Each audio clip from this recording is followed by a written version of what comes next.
Muy buenos días a todas y a todos. Es un placer dar la bienvenida a este nuevo ciclo de formaciones en el marco de la tercera edición del Observatorio del Empleo en el Tercer Sector. Un proyecto que, como sabréis, impulsamos desde la plataforma del Tercer Sector desde 2023 y que se ha consolidado como un espacio de referencia para el análisis, la reflexión y la generación de conocimientos sobre el empleo en nuestro sector.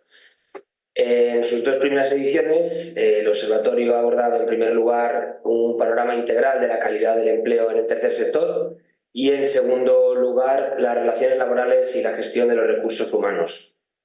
Por los resultados obtenidos en esas dos primeras ediciones, la plataforma del tercer sector decidió enfocar el estudio de este año en las brechas de género en materia de empleo en el tercer sector, que, como sabéis, pues formamos un sector increíblemente feminizado, ya que más del 70% de las plantillas son mujeres. Además de motivar la temática de este año, los datos también nos han permitido identificar otros retos estructurales que han puesto de manifiesto la necesidad de incorporar este componente formativo en la nueva edición del Observatorio para contribuir en aquellas áreas donde el sector todavía tiene margen de mejora. En estudios anteriores veíamos, por ejemplo, que el 39% de las personas trabajadoras están insatisfechas en su empleo y un 25,6% lo están en alto grado. Además, el 39,4% dice que no les importaría trabajar en otro sector, lo que evidencia esa necesidad urgente de mejorar el clima organizacional. Y respecto a este área también, el 63,4% de las entidades realizan evaluaciones periódicas del clima laboral, pero tan solo el 27,6% lo hacen de forma formalizada y documentada. Esto motiva la formación que tenemos hoy, que es la de clima y satisfacción laboral en las entidades del tercer sector. Y os voy a dar datos también para que entendáis por qué hemos elegido las otras tres temáticas.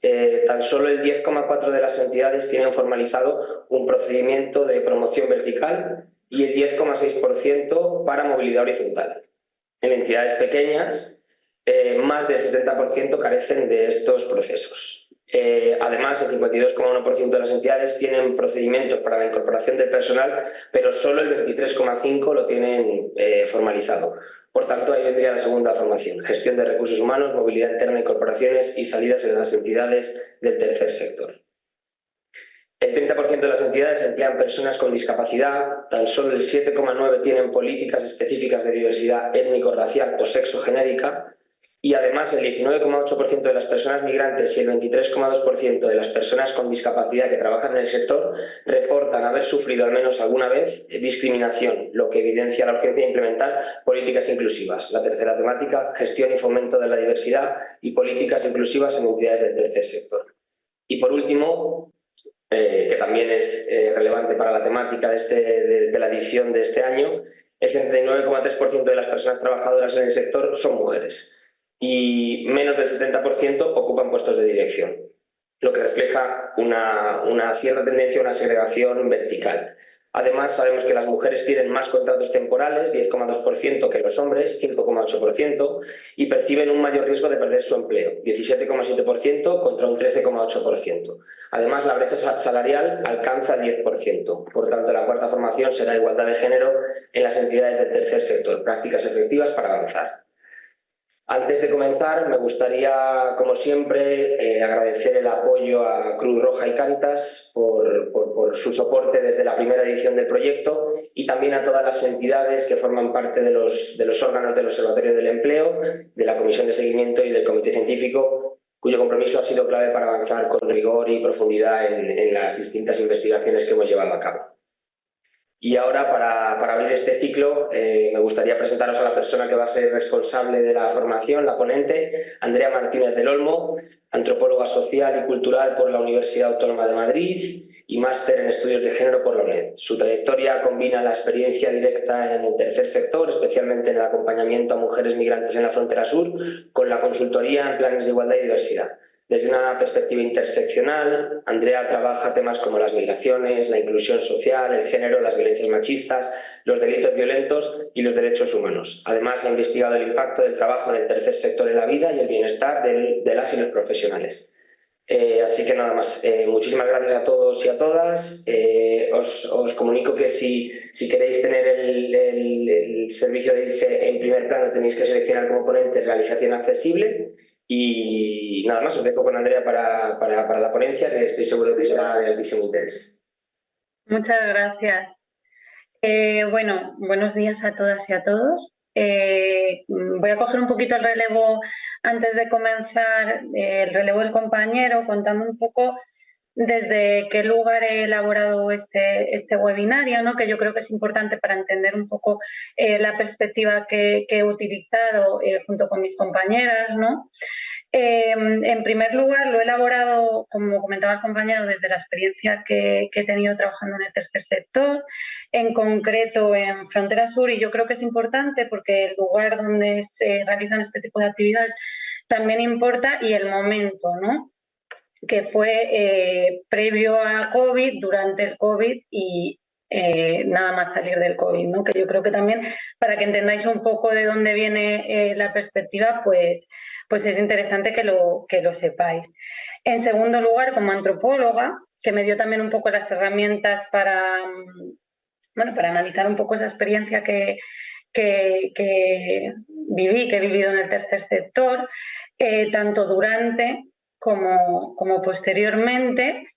Y en último lugar, pues lo que comentaba un poco el compañero, desde la perspectiva pues, de acompañamiento a las entidades y a empresas también en este caso, en el desarrollo de políticas de igualdad, ¿no? Y de políticas relacionadas con migraciones y otros sectores que yo creo que también explican un poco pues, las estrategias y las herramientas que vengo a aportar, que son unas de otras muchas que pueden irse ocurriendo, ¿no? Y que bueno, yo creo que pueden ser de utilidad. Cuento también un poco esto es un poco de formación profesional de antropóloga, ¿no? De esto de situarnos, porque yo creo que también puede ser una práctica que sea interesante que llevéis a cabo como personas que trabajáis en el tercer sector, ¿no? Esta pregunta de quién soy, dónde estoy, cuál es mi papel, ¿no? En este sector, que yo creo que puede ayudarnos, ¿no? Para entender un poco, pues bueno, qué está pasando también con esto del clima y de la satisfacción laboral que vamos a ver ahora, ¿no? Y en ese sentido, voy a pedir a las compañeras que proyecten la presentación, por favor. También os voy a sugerir que reflexionéis en torno a una pregunta que, bueno, os diría que reflexionaseis sobre ella o que incluso apuntaseis ahora en un momentito algo sobre ella, y aquellas personas más valientes, pues si quieren comentarlo por el chat, pues bueno, para que guíe un poco también la formación. Si podéis pasar a la siguiente. La pregunta es, ¿por qué pensamos que es importante hablar de clima y satisfacción laboral en el tercer sector? ¿Vale? Nada, pues os pido que penséis un poquito en ella y que quien se atreva pues ponga algún comentario en el chat, y a medida que avancemos con la formación, mi compi Laura pues me va a ir diciendo cuáles son vuestras aportaciones, ¿vale? Y siguiente diapositiva, por favor. También un poco quería plantear esta pregunta que yo me acuerdo que vi por primera vez con apenas 23 años trabajando en el tercer sector, ¿no? En una campaña que se hizo por parte de una entidad en relación a las empleadas del hogar, migrantes, ¿no? Y bueno, yo creo que también es una pregunta pertinente en este caso, ¿no? En el caso del tercer sector, que es un sector de cuidados, ¿no? Y es hacernos la pregunta que yo creo que tiene que guiar esta formación, que es quién cuida a quienes cuidamos o a quienes hemos cuidado en algún momento, que también tiene que ver mucho con el género, ¿no? Pero bueno, en este caso, pues para plantearla también que guíe esta formación. Estoy viendo que una de las compas ha escrito, efectivamente tiene que ver con las dificultades para la atención a personas vulnerables, ¿no? También el impacto que tiene emocional en nosotras y nosotros el cuidar a personas vulnerables en situación de vulnerabilidad, ¿no? O en situación de precariedad.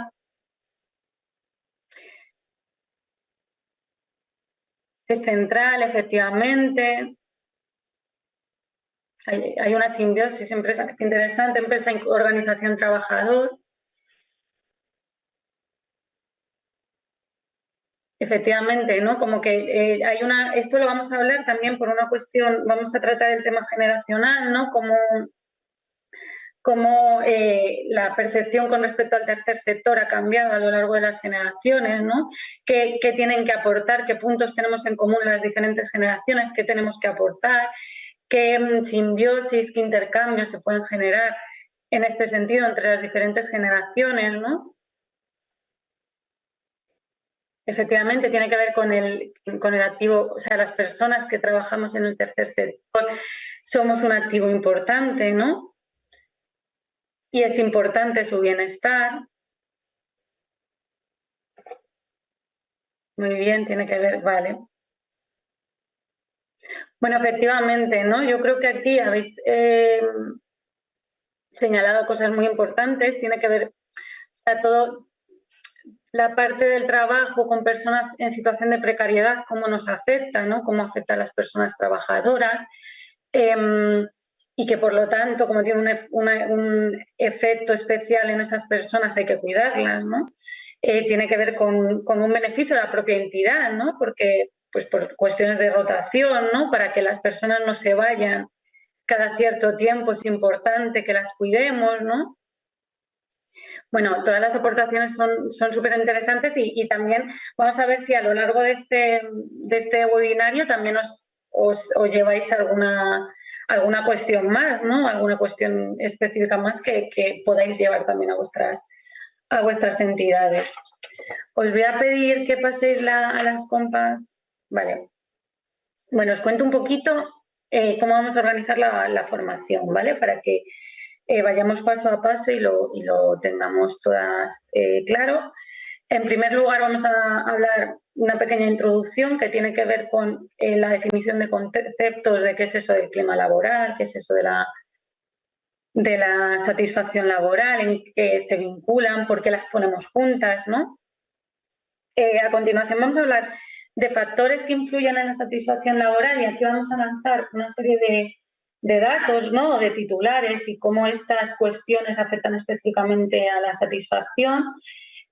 Aquí, y lo digo antes para no ralentizar luego a la hora el discurso, a la hora de la presentación, los datos, ya sabéis que en el tercer sector es muy complicado recopilar los datos, ¿no? Siempre hay problemas en cuanto a eso, pues por una cuestión de cómo funcionan las estadísticas, de quién recoge los datos, dónde se recoge, ¿no? De la dispersión también a nivel de convenio y demás.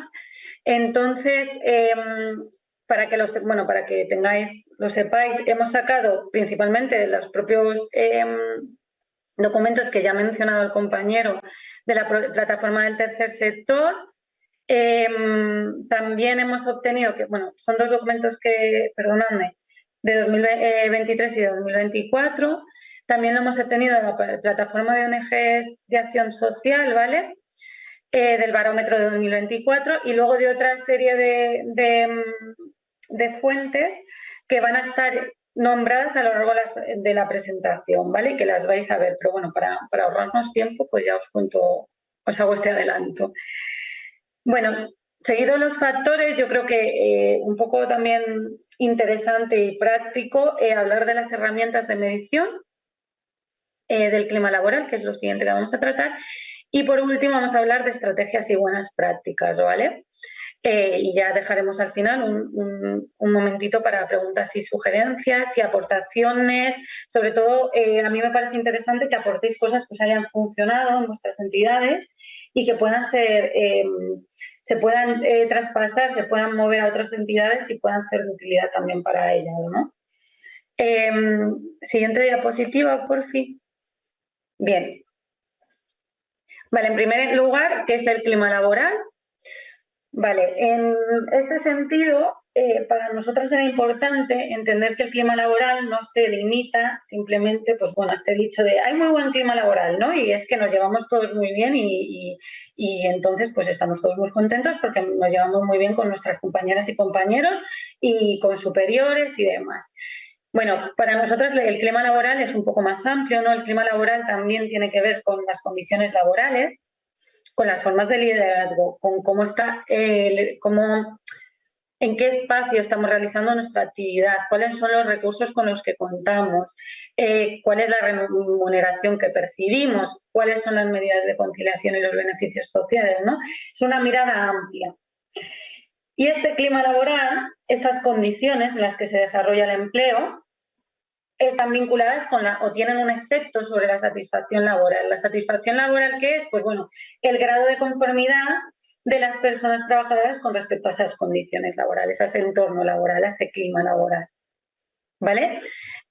Una cosa, como estamos en una plataforma que, bueno, no permite que activéis micro y tal, perdonadme que se me ha olvidado decirlo, pero utilizad el chat en cualquier momento, está mi compañera para irme parando por si tenéis alguna duda. Y bueno, con total libertad, comentarios, dudas, sugerencias, puntos de vista, experiencias personales que queráis compartir, pues tenéis ese medio, ¿vale? Y si no habéis entendido algo, también. Siguiente, por favor. Bueno, estos datos ya los he comentado el compañero del observatorio, pero son importantes, entonces voy a insistir en ellos, que tiene que ver con la satisfacción laboral en el sector. Como comentaba el compañero, un 39,2%, es decir, un poco más que un tercio, no seleccionaron encontrarse satisfechas con trabajar en el tercer sector. Un 25,6% manifestaban o bien bastante insatisfacción o bien mucha insatisfacción. Un 39,4% indicaron desear trabajar en sectores laborales distintos. Esto es importante, ¿vale? Porque esta es la base sobre la que vamos a trabajar a continuación. Esta es la realidad de nuestro sector, ¿no? Según los datos obtenidos, y esto es lo que justifica que estemos hablando de esto, ¿no? De esta cuestión.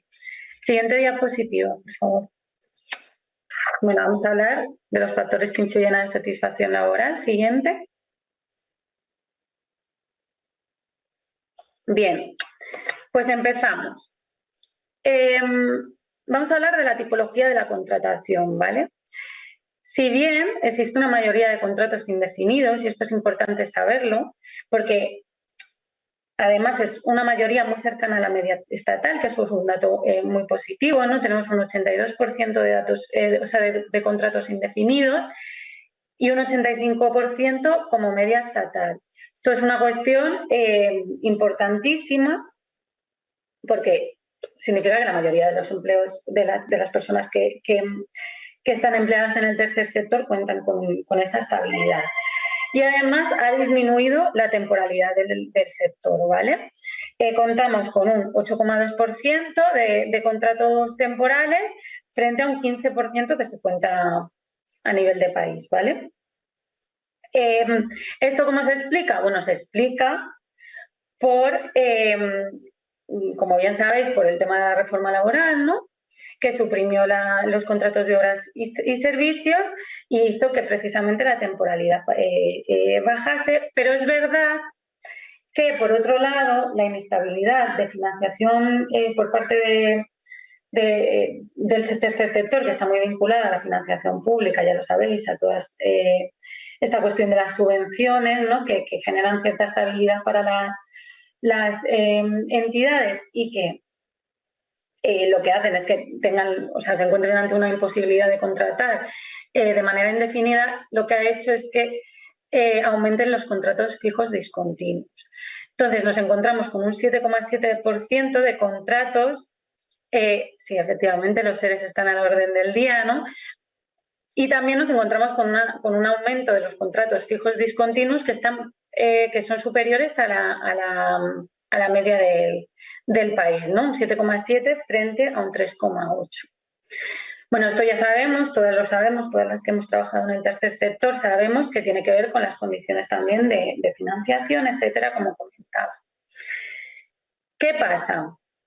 Bueno, aparte, anotación, también persisten desigualdades de género, ya lo ha comentado el compañero, ¿no? Con una temporalidad de los contratos del 10,2% en el caso de mujeres frente a un 5,8% en el caso de los hombres. Esto llama la atención porque, bueno, pues al final hay una mayoría de mujeres y sobre todo porque también hay una mayor contratación indefinida en el caso de los hombres, ¿no? Estamos hablando de un 90,8% de hombres contratados en modalidad indefinida frente a un 86,6% de mujeres, ¿vale?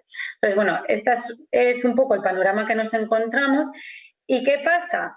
Que es a lo que venimos un poco aquí, ¿no? ¿Qué efectos tiene con respecto a cómo se sienten las personas que trabajan en el tercer sector en este sentido? Bueno, pues el hecho de que no se consiga una mayor contratación indefinida, lo que hace es que las personas que no tienen ese tipo de contratos pues tengan la sensación de no tener un futuro claro dentro de la organización, tener una sensación de inestabilidad económica, dificulta la planificación a largo plazo, también dificulta una cuestión que es muy importante, que es la cuestión de avanzar en la carrera laboral, ¿no?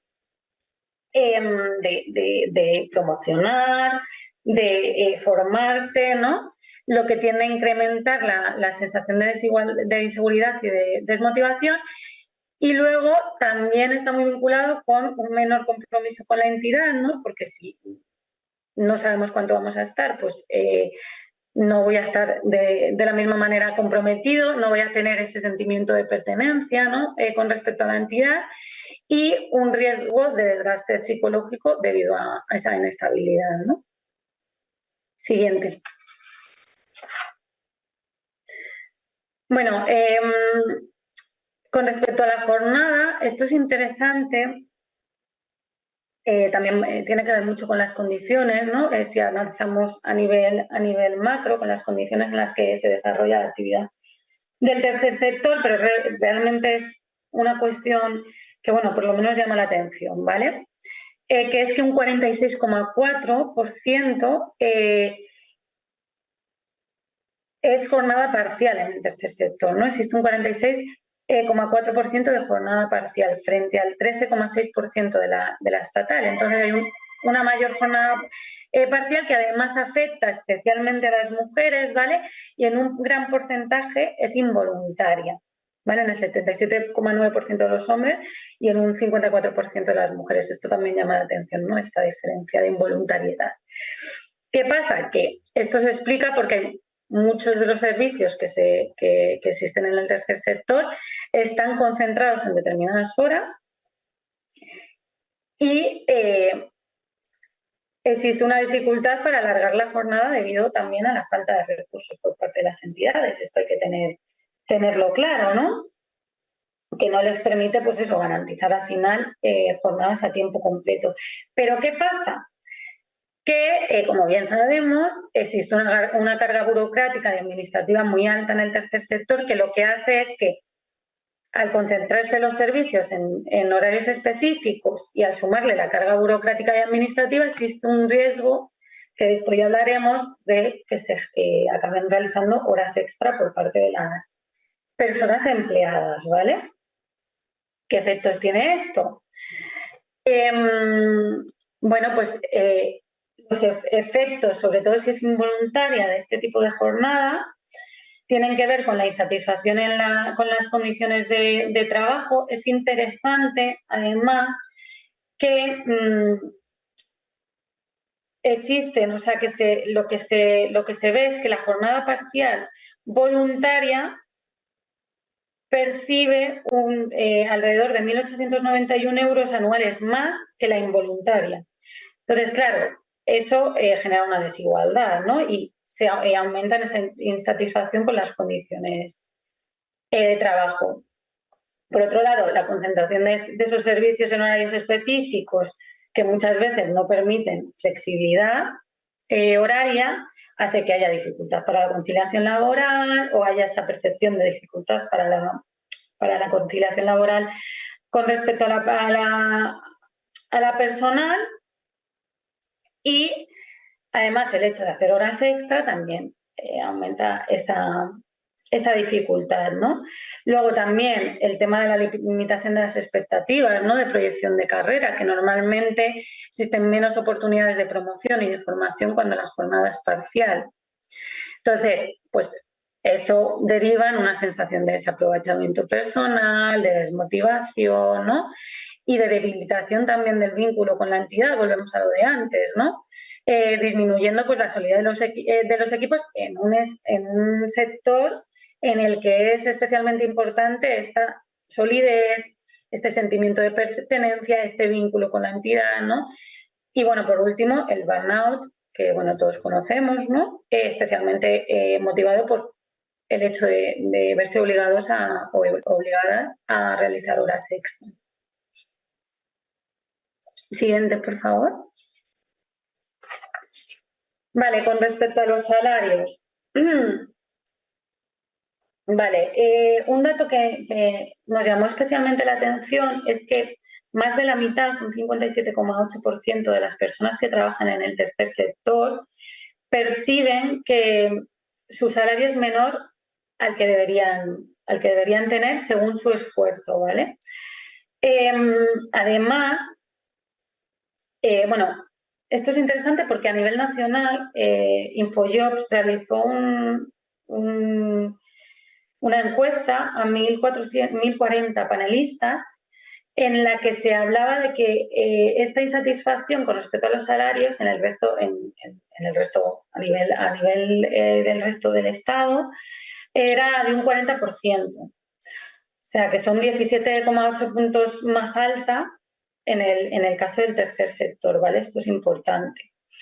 Por otro lado, estamos hablando de que los datos de los últimos informes de la plataforma del tercer sector lo que advierten es que hay un 60,5% de personas que afirman haber realizado horas extra, ¿vale? Llama la atención porque esas horas extra, o sea, la proporción de horas extra con respecto a pagadas con respecto a las no pagadas es 1,5 pagadas, 3,98 no pagadas. En el resto de España, o como la media nacional, serían 8,38 pagadas y 8,72 no pagadas, ¿vale? O sea, estamos hablando de una diferencia entre unas y otras bastante alta, o por lo menos que tiene que llamar nuestra atención. Luego contamos con algunos de los convenios desactualizados, especialmente los estatales, que no han actualizado tablas salariales, ¿vale? En base a la reforma laboral y a los comportamientos de la inflación, y esto es importante, ¿no? Y luego persistencia de la brecha salarial de género, ¿vale? Estamos hablando de en jornada, en contratos indefinidos, perdón, de un 10% y en contratos temporales de un 5%. Bueno, estos datos pues llaman la atención, ¿no? Si bien hay que tener en cuenta, como siempre, cuál es la situación del tercer sector y cuáles son sus fuentes de financiación, especialmente las entidades pequeñas, que normalmente suelen ser subvenciones, ¿no? De la administración pública, y eso da lugar a dificultades a la hora de pues, tener margen de maniobra en cuanto a los salarios y demás, ¿no? Pero bueno, hay que tenerlo en cuenta, ¿no? Estos datos. ¿Por qué? Pues porque puede generar pérdida de poder adquisitivo, sensación de estancamiento, ¿no? Sobre todo en aquellas situaciones en las que los convenios no han sido actualizados, ¿no? Desmotivación, una percepción de explotación, ¿no? Porque si al final tú consideras que tu trabajo no está siendo lo suficientemente reconocido, ya sabemos que en el sistema en el que vivimos una manera de reconocimiento del trabajo es a través del salario, ¿no? Si no sientes que está siendo lo suficientemente reconocido, pues te puede, y sobre todo si haces horas extra, ¿no? Y no están siendo compensadas de alguna manera, pues las sensaciones de explotación, ¿no? Y luego la reproducción, el refuerzo de la desigualdad entre hombres y mujeres, que si bien no es una cuestión específica del tercer sector, esto ya lo sabemos, pues bueno, también existe y hay que echarle un ojito, ¿no? Vale. No sé si alguien, antes de empezar con lo siguiente...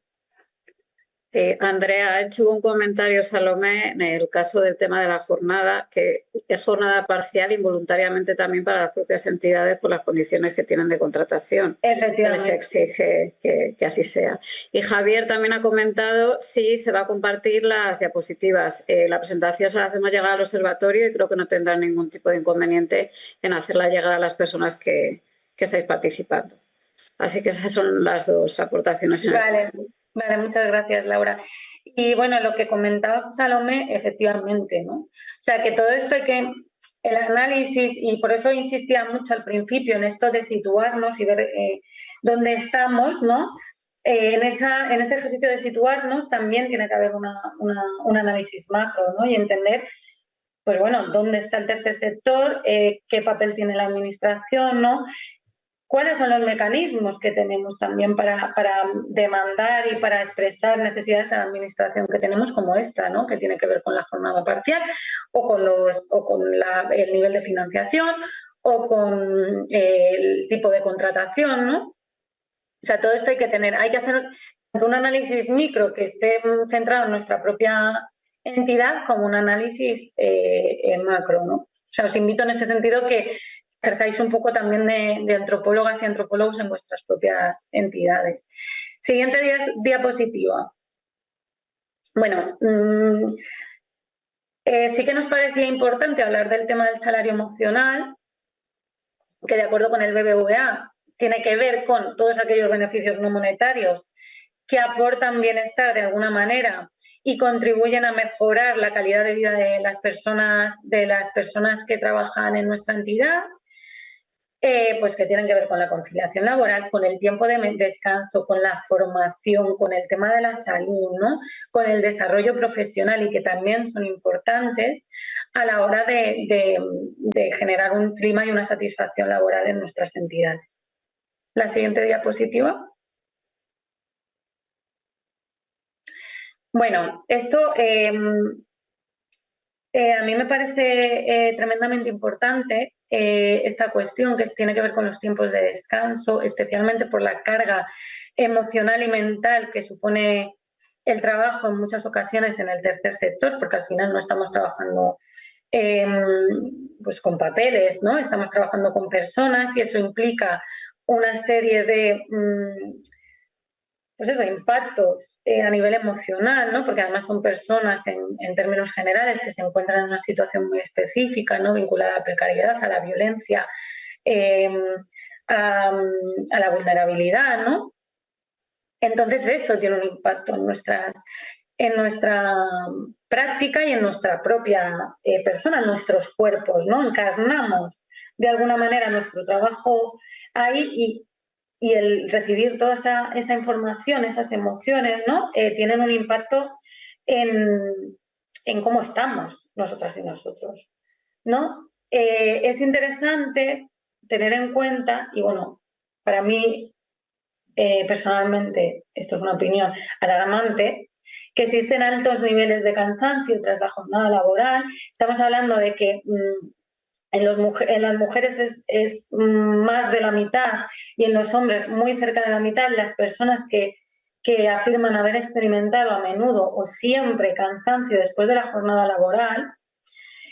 Y este dato sí que me parece bueno, pues importante tenerlo en cuenta. El 74,9% de las mujeres y el 72,9% de los hombres afirman haber realizado horas en su tiempo libre, ¿vale? Es un dato bastante alto, ¿no? Y que tenemos que tomar conciencia. Está muy vinculado a todo lo que hemos hablado previamente, pero bueno, hay que tenerlo en cuenta, ¿no? Y también hay que tener en cuenta que persisten las diferencias en cuanto al género en tareas de cuidado, si bien se ha de decir que los datos o esa brecha es menor en el caso del tercer sector con respecto a otros sectores, ¿vale? estamos hablando de que un 57% de hombres y un 66,7% de mujeres hablan de que llevan a cabo de manera habitual las tareas de cuidado, ¿vale? Frente a los datos estatales, que serían un 38,7% de hombres y un 49% de mujeres, ¿vale? Esto es importante, que persisten un poco esas diferencias, aunque en términos generales pues estamos un poco mejor, ¿no? Parece que hemos superado un poquito la brecha o hemos avanzado un poquito más que en otros sectores. Bueno, el tema del cansancio, ¿no? El tema del cansancio y el dedicarle un tiempo extra, digamos, un tiempo que no correspondería porque es tiempo libre al trabajo en el tercer sector. ¿Qué puede generar? Bueno, pues el clásico burnout, ¿no? Una dificultad de recuperación física y emocional, y esto es verdaderamente importante en nuestro caso porque, claro, al final, si nuestro trabajo tiene muchísimo impacto emocional y en muchos casos también físico, ¿no?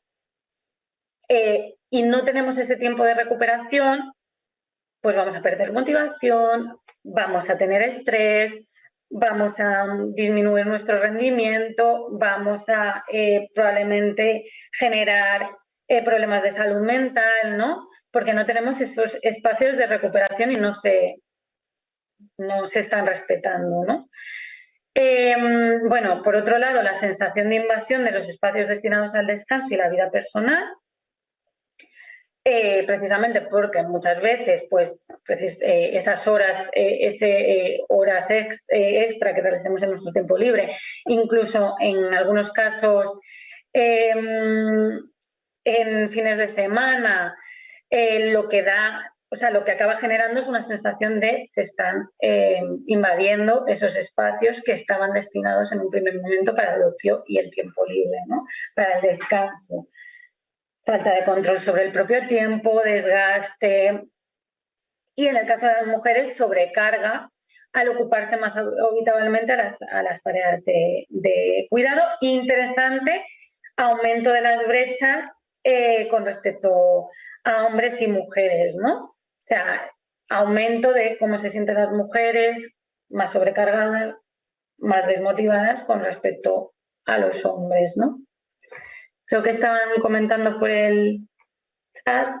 Sí, Mar y Patricia, que está de acuerdo con Mar, dicen que al trabajar con personas voluntarias hace que dediques tiempo fuera de tu jornada por el tipo de trabajo que implica trabajar con estos profesionales. Claro, efectivamente. Y el trabajar con voluntarios y el tener que dedicar esa jornada, pues probablemente tenga impacto en la calidad de nuestro descanso, en nuestra vida personal, en cuestiones de conciliación, ¿no? Bueno, seguimos a la siguiente. Otro factor que puede influir en nuestra satisfacción laboral tiene que ver con la formación. Los datos que se han recogido lo que nos vienen a decir es que el porcentaje de entidades que declaran impartir formación es mayor que el porcentaje de personas que declaran haberla recibido, ¿vale? Esto es interesante, ¿no? Porque lo que acaba generando, ¿no? Para aquellas personas que no consideran que reciben la suficiente formación, es pues desmotivación, estrés, y una cuestión que es muy interesante entenderla, que es que se genera la sensación de culpa y frustración porque no contamos con las herramientas suficientes ni con la formación suficiente para desarrollar adecuadamente nuestro trabajo. En un trabajo que, en términos generales, es exigente, ¿no? Porque pues muchas veces tiene que ver con cosas que van más allá. Pues, por ejemplo, en el caso de las migraciones, la sensación es que hay que constantemente estarse formando, ¿no? Porque la realidad migratoria, el contexto migratorio, es un contexto de continuo cambio, pero esto pasa en otros sectores, en otras áreas de trabajo del tercer sector, ¿no? Entonces, ¿qué hace esto sobre las personas profesionales? Bueno, pues aumenta su sensación de de culpa, del síndrome de la impostora, este famoso, ¿no? Esta sensación de en realidad no soy lo suficientemente buena en mi trabajo, no estoy capacitada para realizarlo. Y todo esto acaba afectando al bienestar emocional, ¿no? Porque te ves desbordada, porque no eres capaz de enfrentarte a la situación o no tienes las herramientas o consideras no tener las herramientas para enfrentarte a las situaciones que diariamente estás viviendo en el trabajo, ¿no? Y luego, por otro lado, a nivel personal también afectan la disminución de las oportunidades de desarrollo profesional, ¿no? Y esto, pues, refuerza la percepción de estancamiento. Volvemos a lo mismo, ¿no? Nos sentimos más desmotivadas, perdemos vínculo con la entidad, ¿no? Bueno, todo esto, ¿no? Que al final acaba dando lugar pues, a toda la desmotivación y reforzando todo este sentimiento de malestar y teniendo un impacto sobre la satisfacción laboral. Siguiente, por fin. Vale, con respecto al desarrollo profesional, que está muy vinculado al tema de la formación, ¿no? Esto es interesante, lo ha comentado también antes el compañero del observatorio. Un tercio de las entidades no cuentan con procedimientos de evaluación del desempeño y un 44% carece de mecanismos de subida salarial. Esto es muy importante tenerlo en cuenta también de cara lo vamos a hablar más adelante, porque el carecer de este tipo de procedimientos lo que puede generar es una incertidumbre y sensación de arbitrariedad que, claro, posiciona a las personas trabajadoras en situaciones de malestar porque se pueden generar agravios comparativos. Me explico. Si no existe una evaluación del desempeño debidamente procedimentada y sistematizada dentro de nuestras posibilidades y atendiendo a la entidad en la que pertenezcamos, porque no es lo mismo una entidad de 5 personas que una entidad de 300, ¿no? Pero si no tenemos procedimientos claros, la sensación es de arbitrariedad, ¿no? Y se pueden generar situaciones en las que, bueno, a esta persona le ha subido el salario o a esta persona la has promocionado, pero no ha quedado claro por qué no existen procedimientos transparentes y, por lo tanto, yo me siento agraviada de alguna manera, ¿no? Si yo trabajo igual o si yo realizo las mismas actividades o si me esfuerzo lo mismo, ¿no? Entonces, por eso es tan importante que existan este tipo de procedimientos. La no existencia genera sensación de injusticia, de estancamiento, bueno, pues lo que hablábamos, ¿no? Debilitamos el vínculo entre el esfuerzo y la recompensa, ¿no? Falta de horizontes, falta de la sensación de que podamos promocionar en algún momento en nuestro entorno laboral, que esto veremos que cada vez es más importante para las generaciones más jóvenes. Todo esto pues genera una sensación de malestar. Siguiente, por favor. Vale. Esto es otro de los puntos también muy importantes con respecto a la satisfacción laboral, que tiene que ver con la discriminación y la violencia, ¿vale? Los datos lo que nos dicen es que la discriminación, bueno, sigue un poco la tendencia en el resto de sectores, ¿no? Afecta en mayor medida a mujeres, personas migrantes y personas con discapacidad que trabajan en la entidad, ¿no? En el caso de la violencia y del abuso y el acoso, pasa un poco igual. Y además los datos son superiores a los que se registra a nivel estatal. Es interesante también ver que un 8% y un 9,1%, un 8% de hombres y un 9,1% de mujeres perciben haber recibido algún tipo de abuso o acoso por parte de las personas con las que trabajan, de las personas usuarias, ¿vale? De los servicios. Esto es importante porque la diferencia con la media estatal es muy alta. es de 3,9% de mujeres y de 2,4% de hombres, ¿vale?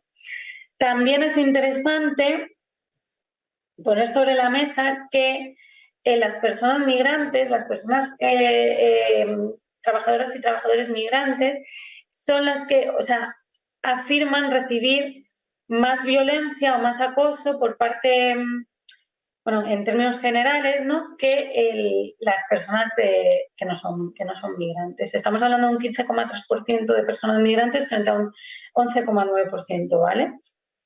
Esto es muy importante, ¿no?, porque especialmente si hablamos en términos de con diferencia en la medida estatal, estamos viendo que existe una cuestión que hay que tener en cuenta, que es todo el tema de la seguridad también con respecto a las personas con quien trabajamos, ¿no?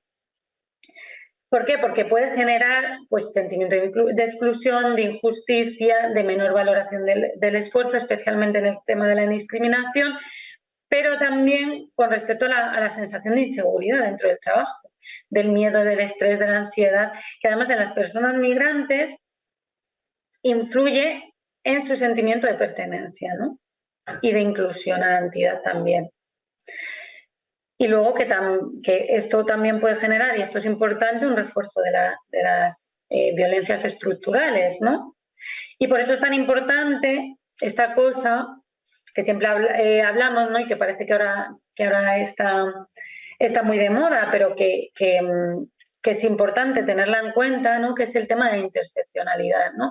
Es importante utilizar esa perspectiva interseccional en nuestras propias entidades, ¿no?, y entender cómo afecta en nuestras entidades, o sea, desde una perspectiva contextual, de manera diferenciada, las diferentes situaciones que vivimos, incluso a nivel de condiciones laborales, según los diferentes ejes de desigualdad que nos atraviesan, ¿no?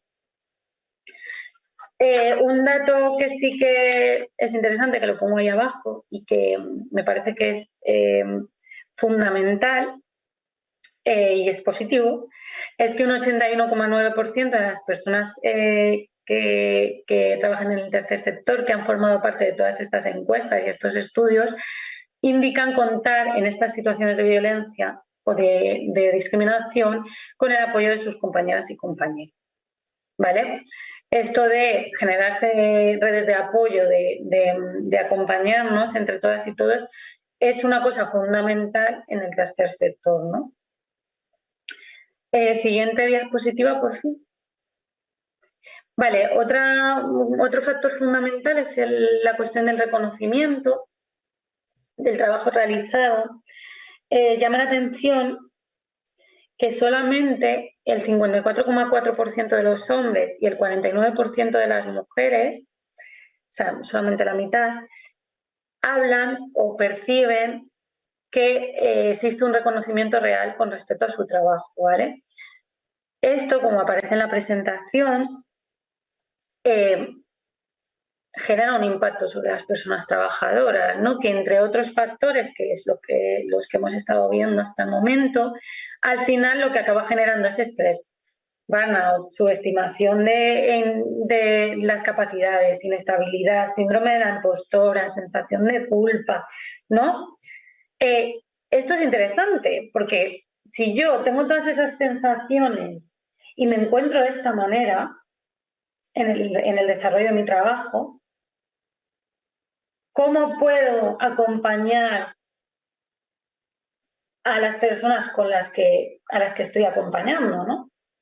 Con la energía que tengo que gastar en autorregularme y en regular todas esas emociones que tengo dentro, todo ese malestar, toda esa, ¿no?, todo ese burnout que tengo, ¿no?, toda esa sensación de estrés. No, esto es interesante reflexionarlo, porque al final a esa carga se nos está sumando todas estas cuestiones que hacen y que dificultan verdaderamente nuestro trabajo, ¿no? Y que además tiene un impacto realmente sobre sobre el desarrollo del trabajo en la propia entidad, ¿no? incluso en términos de productivos, quiero decir, si lo pensamos en términos productivos también tiene un impacto sobre las entidades. Siguiente. Bueno, datos positivos o que podemos mirar o aproximarnos desde un lugar más positivo son los que tienen que ver con el acompañamiento, ¿no? Estamos hablando de un sector que presenta índices buenos, ¿no?, de acompañamiento por parte de sus superiores y de compañeras y compañeros. Y además se hacen consultas de manera habitual sobre los objetivos y la organización del trabajo, ¿no? Aunque es verdad que los datos muestran que este tipo de consultas se realizan en menor medida a las mujeres, ¿no? Entonces, esto hay que tenerlo en cuenta, ¿no? ¿Por qué es esto algo positivo? Esto del acompañamiento, ¿no?, y de la mentoría y de sentirse acompañado y sentirse apoyado, ¿no?, y apoyada. Pues porque refuerza la confianza, fortalece la seguridad personal, fomenta el aprendizaje mutuo, refuerza el compromiso y una cuestión que es muy interesante, que es la corresponsabilidad, ¿no?, el sentirnos parte, ¿no?, el sentirnos parte el sentimiento de pertenencia a las entidades, ¿no?, que implica una corresponsabilidad.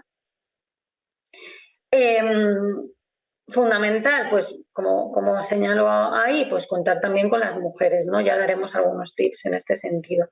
Y luego promociona el bienestar físico y emocional y fomenta la cohesión grupal, ¿no? Todo esto de las redes, generar redes, apoyarnos en contextos que muchas veces son hostiles, ¿no? Contextos de trabajo en los que nos enfrentamos a situaciones de precariedad, de violencia, etcétera, ¿no? Vale, siguiente. Bueno, hasta aquí los factores que nosotras hemos identificado, pero sí que me gustaría que nos contaseis un poco, si puede ser a través del chat, cuáles pensáis que son los factores clave, pues desde vuestro punto de vista, desde el punto de vista de vuestra entidad, que puedan enriquecer esta cuestión. Andrea Lauren Rodríguez, que es promotora para la igualdad efectiva entre mujeres y hombres, nos pregunta sobre cómo reconocer el reconocimiento de trabajo en nuestras futuras usuarias. Yo creo que está hablando más de la atención a mujeres que lo del clima laboral, sí, que es lo que estamos tratando hoy, pero ha lanzado esta pregunta que no sé si tienes algo que comentar. Bueno, yo creo que puede servir incluso las herramientas que vamos a exponer más adelante, quizás de ahí puedas sacar alguna idea, ¿no?, para trabajarlo no solo con las personas que forman parte de las entidades en las que trabajamos, sino incluso con las propias usuarias, ¿no? No sé si eso os puede servir. Nada. Bueno, no sé si alguien puede aportar.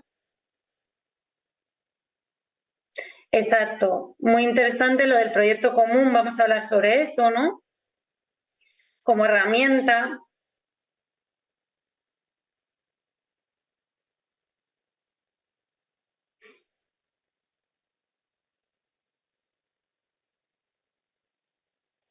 Creo que en ocasiones en el tercer sector hay cuestiones relacionadas con criterios profesionales o respuestas a dilemas.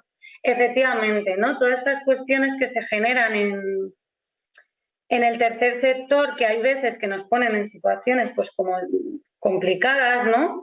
Dilemas, cuestiones que no podemos resolver o no sabemos resolver y que precisamente por eso insistía en el tema de la formación, ¿no? Porque en muchas ocasiones o sea, el no tener esas herramientas nos puede afectar especialmente, ¿no? El no saber cómo responder a determinadas situaciones. ¿Alguna cosilla más?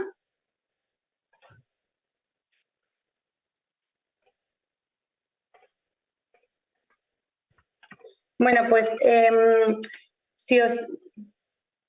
Sí, mira, Andrea, Pilar dice que a veces se confunde el compromiso con la dedicación total y que eso genera los sentimientos de culpabilidad de los que has hablado.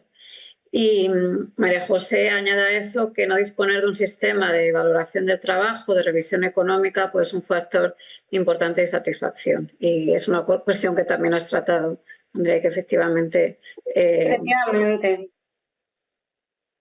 Bueno, si os parece, vamos a hacer un descansito de 5 minutos antes de entrar en la siguiente, si nos importa, la siguiente sección y volvemos en unos 5 minutos si os parece bien. ¿Vale? Fenomenal. Vale. Ponemos la presentación si os parece bien. No sé si alguien ha aprovechado para escribir algo. Bueno, gracias a vosotras.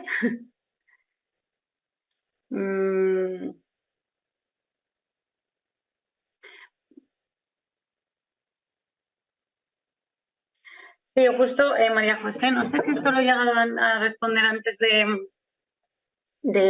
hacer este mini descanso, pero justo lo que hablábamos, ¿no? Y lo que intento insistir en todo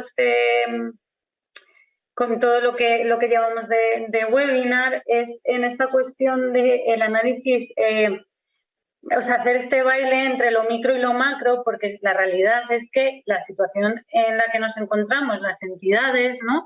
Es una situación complicada. Precisamente porque nuestras fuentes de financiación no son estables. En muchos casos nos exigen, como comentaba el compañero, nos exigen determinadas cuestiones como que sean jornadas parciales, ¿no? Y todo eso hace que sea muy complicado, ¿no? Tener en cuenta o mejorar este tipo de condiciones. Vamos a ver una serie de herramientas que nos pueden servir para, si no realizar una revisión económica, por ejemplo, en nuestra entidad, sí establecer a lo mejor otras medidas que nos sirvan para compensar, ¿no? Que yo creo que eso es interesante, que ahora lo hablaremos, ¿no? Que no es tanto tener todas las medidas, ¿no? Tener un catálogo de 40.000 medidas que hagan sentir bien a todo el mundo, sino adaptar las diferentes medidas a la situación de nuestra entidad, siendo consciente del efecto que tiene el que no tengamos ningún tipo de medida que nos sirva para mejorar las condiciones de las personas trabajadoras. Que al final también somos nosotras, tanto las personas que están técnicas trabajando acompañando a usuarias y usuarios, como las personas que trabajan en la gestión de personal o en la coordinación de los proyectos, ¿no? Que también, por eso insisto, esta idea de pensar en dónde me sitúo yo, ¿no? Porque también somos trabajadoras en el tercer sector y esto es importante tenerlo en cuenta y también nos afectan determinadas cuestiones ligadas a las condiciones laborales, ¿no? Entonces, bueno, pues es una reflexión, yo creo que María José súper interesante y que hay que tener en cuenta, sobre todo porque, bueno, pues porque también habrá que tomar medidas o pensar en estrategias a nivel macro, ¿no? Vale, siguiente diapositiva. Bueno, esta parte a mí me parece personalmente súper interesante, ¿no? Porque además todas trabajamos en entidades o hemos trabajado en entidades donde varias generaciones conviven, ¿no? Y ya no son entidades, sino quien haya trabajado en el sector privado, en empresas privadas también, ¿no? Entonces, esto es muy interesante tenerlo en cuenta porque las visiones de las diferentes generaciones no son las mismas, ¿no? Y esto es determinante a la hora de analizar también la satisfacción laboral. Siguiente. Vale, esto forma parte de un estudio, bueno, del barómetro de 2024 de la plataforma de ONGs de acción social, perdón. Y es muy interesante. No vamos a pasar por cada uno de ellos, de cada uno de los puntos que definen cada una de las generaciones, pero sí que hay que tener en cuenta que las generaciones más mayores vinculan el compromiso al sacrificio personal y a la dedicación constante, ¿no? Es como una vocación muy orientada al altruismo, ¿no? Mientras que las más jóvenes tienen como objetivo buscar un impacto social más claro y está muy vinculado al tema de su identidad personal y de su propósito, su proyecto de vida, ¿no? El embarcarse en esto del tercer sector. Hace poco sacaron un estudio desde Randstad que es muy interesante tener en cuenta, que comentaba, y esto me parece súper alarmante, que el 41% de los jóvenes de entre 18 y 28 años había dejado el empleo en menos de un año. Esto es muy importante porque puede ser un reflejo de que no nos estamos adaptando a nivel de gestión del personal a las nuevas generaciones. Tenemos que hacer un análisis, ¿no?, de cómo nos estamos adaptando a esta nueva incorporación, ¿no?, de personas que trabajan con nosotras y con nosotros y a sus necesidades y demandas. O sea, lo que viene a decir este estudio es que el principal motivo de que estos chavales y chavalas, ¿no?, dejen el empleo, en un 40% es por los bajos salarios y en un 13% por la poca flexibilidad. Entonces, es interesante tener en cuenta que para estas generaciones es importante tener unas condiciones laborales dignas, ¿no?, y no precarias, digamos. Y también comentaban en este estudio que los factores determinantes para la selección del empleo es en un 36% el sueldo, en un 15% la flexibilidad laboral y en un 14%, y esto es como la novedad, ¿no?, la novedad que ya lleva con nosotros y con nosotras unos añitos, pero bueno, en un 14% la posibilidad de flexibilizar a nivel de ubicación. Que yo sé que en el tercer sector eso es en la mayor parte de los trabajos muy complicado porque tenemos que estar presencial, ¿no?, porque tenemos que acompañar a gente, pero bueno, que hay que tenerlo también en cuenta, ¿no?, a ver cómo compensamos que no podamos pues teletrabajar o trabajar de manera híbrida. Siguiente diapositiva, por fin.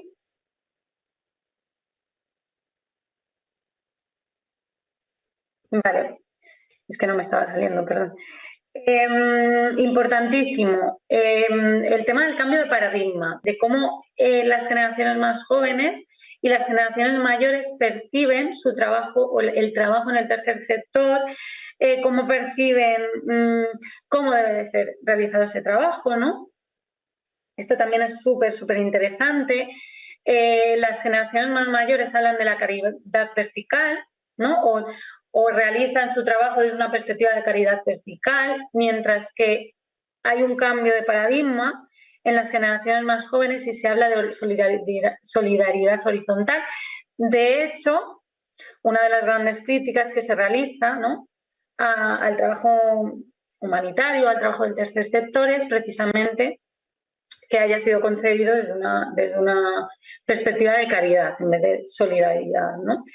Pasamos del asistencialismo al acompañamiento teniendo en cuenta las desigualdades estructurales. Esto también es interesante, ¿no?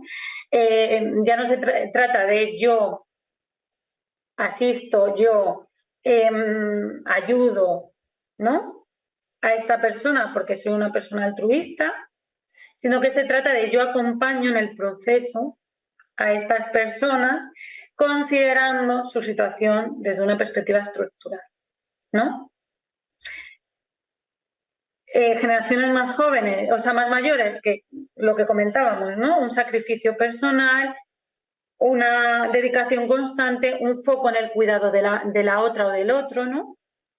Mientras que las generaciones más jóvenes empiezan a pensar en términos de autocuidado. De bueno, sí, yo acompaño, pero me tengo que cuidar, ¿no? Y luego hablamos de una visión romántica del tercer sector, ¿no?, como ese sector del altruismo, como ese sector del cuidado, como ese sector del activismo incluso, ¿no?, desde una visión romántica. Y esto es muy interesante porque está muy vinculado a la satisfacción laboral. las generaciones más jóvenes, y cuando digo las generaciones más jóvenes, no, también me refiero a los nuevos paradigmas, ¿no? Porque hay mucha generación más mayor que también tiene esta visión o que también ha generado un discurso en torno a esta nueva visión, ¿no? Y hablamos, bueno, pues de una visión realista, una crítica al discurso de la vocación, ¿no? Y esto es importante porque hay una tendencia en el tercer sector a hablar de voluntarismo, ¿no? A relacionar el trabajo con una especie de vocación, ¿no? Que esto puede generar lo que hemos estado hablando de uso del tiempo libre para dedicarlo al trabajo, de horas extra, de sensación de culpa si no realizo el trabajo, de sensación de culpa si exijo determinadas condiciones laborales, ¿no?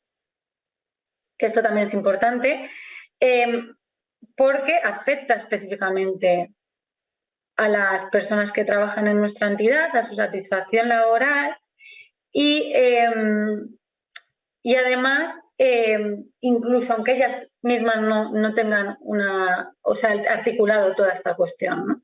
Incluso aunque ellas mismas, que hay muchas veces que nos pasa, ¿no? Cuando trabajamos en el tercer sector, precisamente por ese discurso del voluntarismo, ¿no? Que no es necesariamente reproducido por parte de la entidad en la que trabajemos, sino de la sociedad en general, ¿no? Pues a ti te gusta este trabajo, si es lo que tú quieres, ¿no? Que está muy vinculado con el altruismo, pues echar horas extra no debería de suponerte ningún esfuerzo, ¿no? O forma parte de lo que deberías de estar haciendo, ¿no?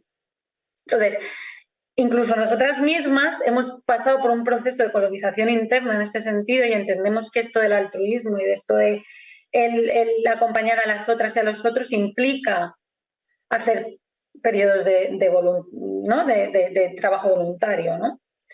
Y esto es peligroso porque aunque nosotras mismas seamos conscientes o tengamos ese discurso y estemos de acuerdo con él, puede tener efectos en nuestra salud mental, en nuestra calidad del descanso, nuestro tiempo libre, ¿no?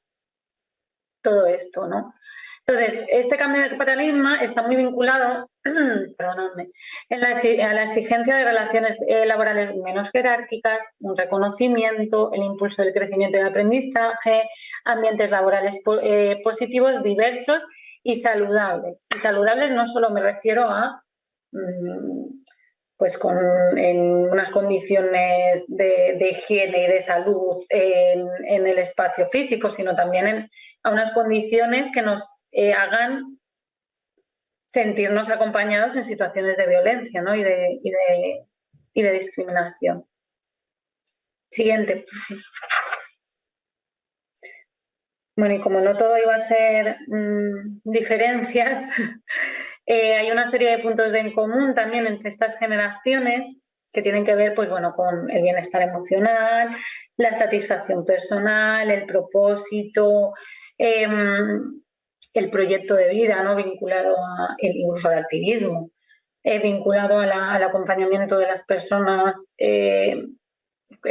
con las que trabajamos en nuestra entidad. Y luego hay una parte de admiración que yo creo que sobre esto es sobre lo que tenemos que trabajar, que tiene que ver con que las generaciones más jóvenes admiran la experiencia y sabiduría de las más mayores, su sacrificio, la responsabilidad, la estabilidad, evidentemente, y las más mayores con las habilidades comunicativas, la motivación, la apertura, la formación, ¿no? ¿Pasamos? Siguiente. Bueno. Y luego, ¿qué obstáculos estamos encontrando hacia un modelo de convivencia intergeneracional? Bueno, pues los obstáculos que fundamentalmente encontramos tiene que ver con que se registra más relación que convivencia, y esto es importante, ¿no? Más que como que nos soportamos un poco, ¿no? Y cada uno vamos a nuestro rollo y nos frustramos porque fíjate que esta persona, este boomer, ¿no? Que dice la generación Z o tal, y sin embargo los boomers dicen es que los Z o los niños estos no tienen ni idea, ¿no? todo eso genera más frustración y no se están creando modelos de convivencia generacional, que yo, desde mi punto de vista, ni en el tercer sector ni en ningún lado, ¿no? Pero que sí que sería interesante explorar. Luego nos encontramos con una juventud en una situación considerablemente más frágil. Tened en cuenta que según el estudio que os nombré antes de Randstad, un 25% de la generación más joven trabaja a tiempo parcial y un 15% acumula varios empleos, ¿no? Claro, nos encontramos con esta situación de fragilidad, de menor estabilidad laboral, ¿no? Y luego también con una limitación a la hora de contar con sus perspectivas, sus experiencias, ¿no? Ya sabemos, pues desde una perspectiva de edadista, ¿no? Que hace que la participación de los jóvenes se vea más disminuida, ¿no? Se valora más la experiencia con respecto a otras dimensiones y habilidades, y luego, y esto pasa en ambas generaciones, hay una serie de estereotipos y prejuicios, ¿no? El ejemplo que os ponía de los boomers son tal, la juventud es tal, ¿no? Una serie de estereotipos y prejuicios que nosotras nos lo acabamos creyendo con respecto a nuestra propia generación, ¿no? Que lo que hace es esencializar. O sea, todo esto de las identidades, ¿no? La cosa que tienen las identidades, que muchas veces pues, lo que nos llevan es a una esencialización, ¿no? Y eliminan el contexto. Entonces, pues acabamos creyéndonos que los boomers efectivamente son tal y que nosotros, yo que soy millennial, los millennials, somos Pascual, ¿no? Y esto, bueno, pues tiene un efecto a la hora de percibir el trabajo, de cómo nos relacionamos, etcétera.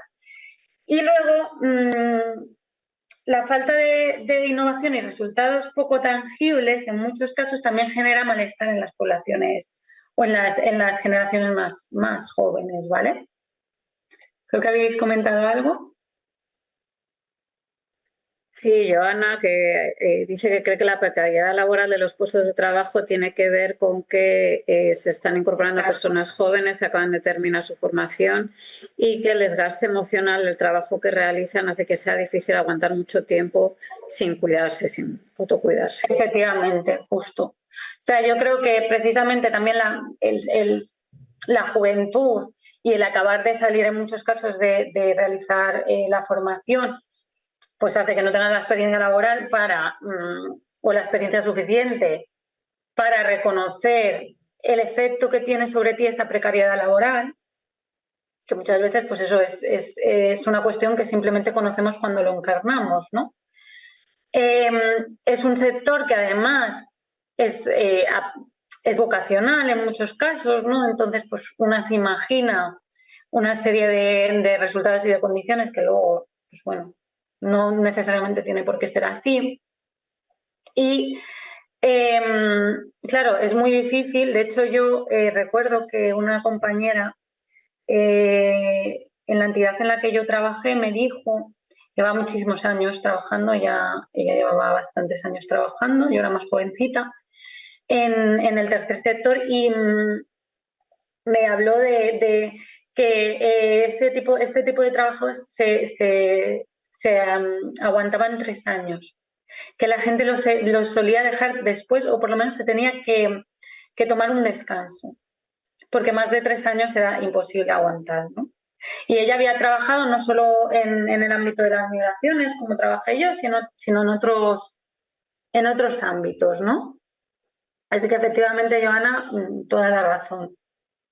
Es un sector en el que es difícil aguantar también por el tipo de trabajo, ¿no?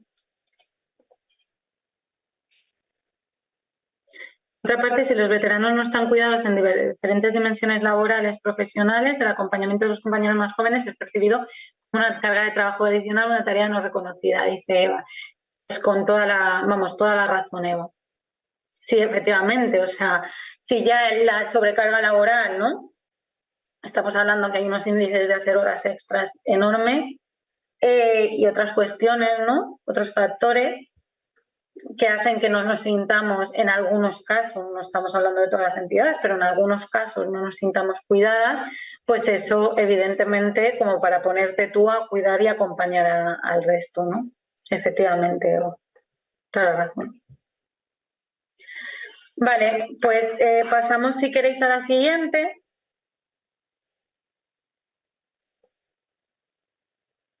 Vale, perfecto. Vale, ahora vamos a hablar de las herramientas de medición de la satisfacción y clima laboral, ¿vale? Vale, importantísimo. Realizar mediciones del clima laboral es esencial para poder generar herramientas o estrategias contextualizadas, ¿vale? En la situación específica de nuestra entidad. Esto es así. O sea, necesitamos medir, necesitamos conocer qué está pasando.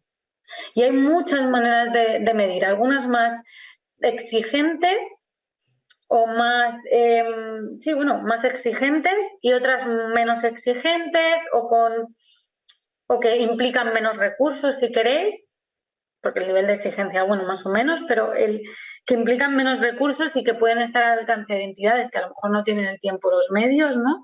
Y otras que implican más recursos, pero en todo caso es esencial hacer esas mediciones para que podamos aplicar medidas que realmente funcionen y no estemos perdiendo el tiempo. O sea, uno de los aprendizajes que yo aprendí en el tercer sector es que más vale dedicarle 3 semanas a organizar el trabajo o a medir el trabajo o a hacer un diagnóstico en condiciones que no hacerlo y luego tener que hacerlo durante todo el año a trompicones porque no tenemos tiempo para hacer más, ¿no? Y porque es necesario. Entonces, este trabajo es necesario y yo os recomiendo encarecidamente que lo hagáis, aunque nos lleve un poquito de tiempo y aunque implique un poquito de esfuerzo en ese sentido, entendiendo que estamos hasta arriba, que es un sector muy demandante, etcétera, ¿no?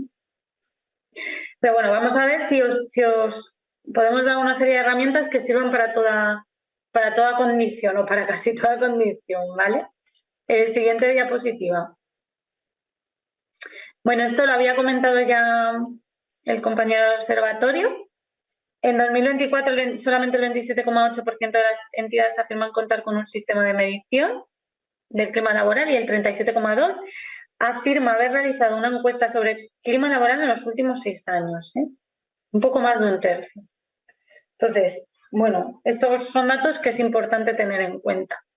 Bueno, aquí os lanzo la pregunta, ¿creéis que es importante contar con estos sistemas? Si queréis, pues contadme cositas por el chat y os voy leyendo mientras os cuento. La siguiente. Bueno, aquí veis las principales sistemas de medición o herramientas de medición que os vamos a sugerir, ¿vale? Hay más, seguro que encontráis miles más y hay herramientas súper innovadoras, recursos que podéis utilizar también a nivel digital y demás. Nosotras partimos de esta base porque como que es como una parte que yo creo que le puede servir a cualquier entidad en algún punto. Y luego, pues bueno, esto es innovar y la innovación pues siempre es bienvenida. Siguiente. Vale, la primera, la observación y la escucha activa. A ver. Varias autoras, entre ellas Miriam Tichting, que es una etnógrafa, ¿vale? Que tiene un libro bastante interesante sobre temas relacionados con el tercer sector, hablaba de que el tercer sector, en uno de sus artículos, comentaba que el tercer sector es un sector atravesado por la urgencia, ¿vale? Y por el presentismo. ¿Esto qué quiere decir? Pues que, y esto estoy segura de que muchas de vosotras lo habréis vivido, las problemáticas que abordamos en muchas de las entidades del tercer sector son para allá, para ahora, y no puede ser para mañana, tiene que ser para allá, y aunque me lo hayas dicho hace 5 minutos. Y esto es así, ¿no? Todos lo sabemos, lo hemos vivido en algún momento. Claro, ¿qué pasa? Que ahí hace muy difícil medir, o sea, esa situación hace muy difícil medir, hace muy difícil reunirse, hace muy difícil organizar, porque todo es para allá y hay cosas que son prioritarias, ¿no? Entonces, teniendo en cuenta esto, que hay muchas veces que no nos podemos sentar a contar cómo nos sentimos, es importantísimo que aquellas personas que se dediquen a la gestión del personal a la coordinación. Y para ayer, leo por ahí, me ha saltado justo, y para ayer, efectivamente. Todo es para hoy, para ayer y para antes de ayer. Bueno, por eso es tan importante que, como a veces no tenemos los espacios para sentarnos para hablar, las personas encargadas de la gestión o de la coordinación de los proyectos estén atentas y ejerzan la observación y la escucha activa.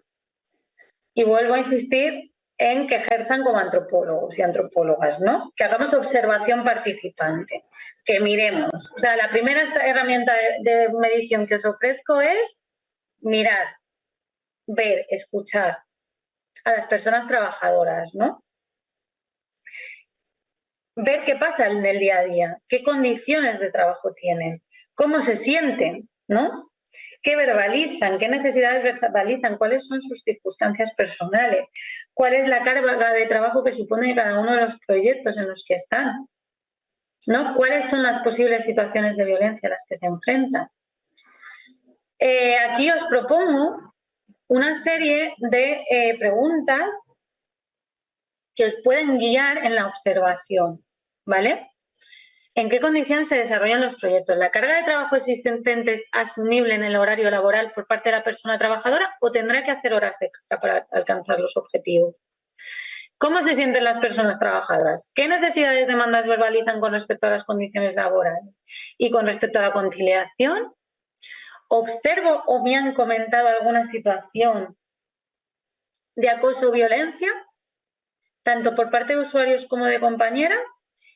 Y aquí me paro. Hay una cuestión que yo creo que es interesante y que hay que tener en cuenta, que es tener la frase o la observación o la afirmación en la cabeza de que el trabajador y la trabajadora no tienen entre sus funciones poner límites, ¿vale? Y esto es importantísimo. ¿Esto qué quiere decir? Que si yo observo o me comentan alguna situación de acoso o violencia en el trabajo, especialmente por parte de personas usuarias, no tengo que tener esa reacción de, bueno, es que tiene que poner límites, ¿no? Bueno, es que tenías que haber actuado de cierta manera. No. O sea, siempre hay que, en las situaciones de abuso y de acoso que observemos o que nos comenten, o que se abran protocolos o como queráis, siempre tenemos que evitar utilizar ese tipo de afirmaciones y revisar ese tipo de sesgos. Porque entre las funciones del trabajador, o sea, probablemente si hubiéramos hecho una valoración de su puesto de trabajo, no estaría, tiene que poner límites, ¿no? ¿Vale? Esto es importante a la hora de realizar esa observación y esa escucha activa. ¿Creo que había cuestiones? Perdón. Que Joana comentaba que si vamos a tratar el tema de la evaluación de riesgos psicosociales. Joana, eso entra más en el ámbito de lo que es la prevención de riesgos laborales y nos daría para un webinario específico, dada la complejidad del asunto. Entonces, en este webinario no lo vamos a tocar específicamente. Goyi comentaba cómo se puede medir la carga laboral sin que se confunda, que es que no sabes organizarte. Lanza esa pregunta. Claro, te recuerdo, lo único, Andrea, que estamos ya en la última media hora del seminario. Por si acaso tenemos que aligerar un poquito en contenidos. Vale, gracias, Laura. Goyi, pues mira, precisamente lo que vamos a establecer es una serie de herramientas que yo creo que pueden servir también para medir esa carga. ¿Vale? Siguiente diapositiva. Vale, el tema de las encuestas para medir el clima.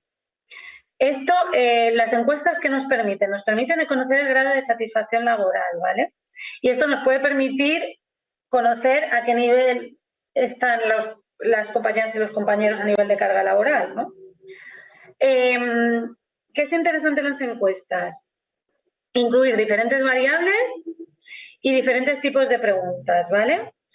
Diferentes variables me refiero a diferentes ejes de desigualdad, ¿vale? Para entender desde qué perspectiva está hablando cada persona y cuáles son sus demandas y necesidades. Con ejes de desigualdad me refiero a género, orientación sexual, ¿no? ¿Por qué? Porque es anónima, me refiero. No puedes preguntar en otro contexto, pero quizás o sea, teniendo en cuenta que es anónima, poner diferentes variables que nos puedan servir para entender cuál es la situación de cada una de las trabajadoras y trabajadores que trabajan en nuestra entidad, ¿no? Y diferentes tipos de preguntas, desde respuesta cerrada, escala Likert o preguntas abiertas. Pueden ser en formato papel o online.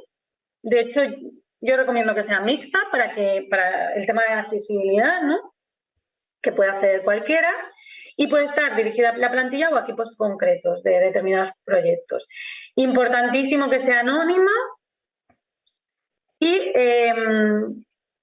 realizarla, interesante que se realice por lo menos anual, pero mejor si es semestral, y sería súper guay si fuera al finalizar la ejecución de un proyecto, ¿no?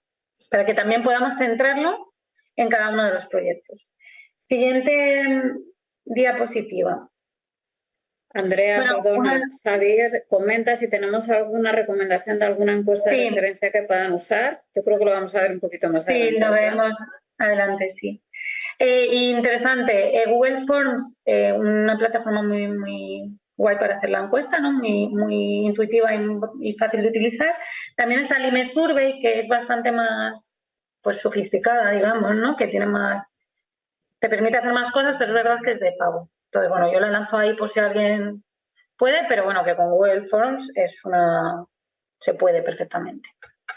Bueno, ahí veis ejemplos de preguntas sobre información del ámbito de comunicación, sobre ambiente de respeto y colaboración, sobre medidas de conciliación, sobre remuneración, sobre protocolos de prevención frente al acoso o violencia por parte de personas usuarias. Con respecto a una pregunta en concreto de un proyecto, ¿no? Con respecto al proyecto X, ¿consideras que el nivel de carga laboral se ajusta a los recursos humanos? ¿No? Justo lo que comenta la compañera. ¿Vale? Siguiente. Fíjate, justo lo que nos solicitabais, un ejemplo de encuesta es la plantilla elaborada desde Plena Inclusión, que está bastante bien porque no utiliza varios tipos de preguntas, pero sí varios tipos de ámbitos, que yo creo que pueden ser interesantes para bueno, pues ir pensando en qué tipo de preguntas se pueden hacer.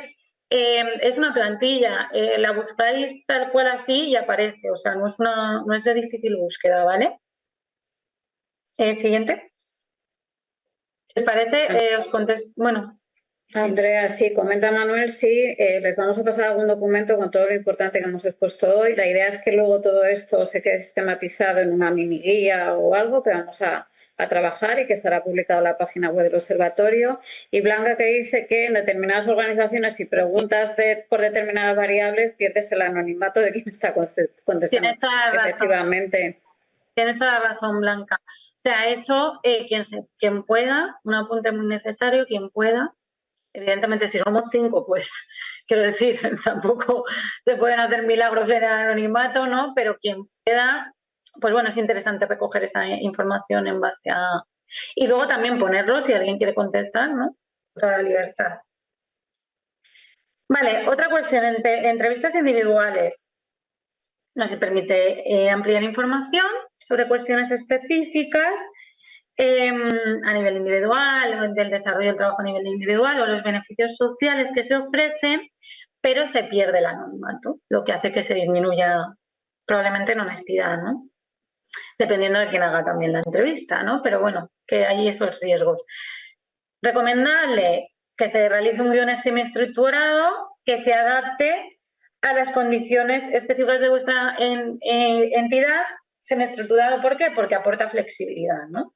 No son preguntas cerradas y eso nos aporta, o preguntas cerradas o que esté completamente cerrado a B, porque eso nos permite, pues, al final, flexibilizar y que la gente pueda expresarse, que eso también aumenta el sentimiento de pertenencia, ¿eh?